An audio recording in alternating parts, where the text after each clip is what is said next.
એ રસિયો રૂપાળો રંગ રેલિયો ઘરે જાવું ગમતું નથી. ક્યારના અમારા ભાઈની ક્યારની ફરમાશ હતી.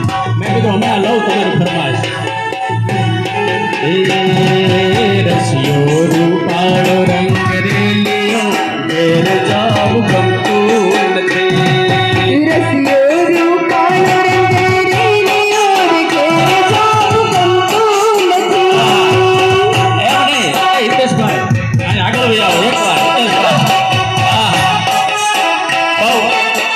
હિતેશભાઈ ને બધા ખૂબ દાદાની આરતી થાય અને ખૂબ સરસ મજાનો થાળ અને નારા તો ખૂબ સરસ મજાના બોલાવ્યા. મારે હમણાં એમને એક માઇક આપવું છે. નારા તો તમારે જ બોલાવવાના છે આજે અહીંયા. એ રસિયો રૂપાળો રંગ રેલિયો ઘેર જાવું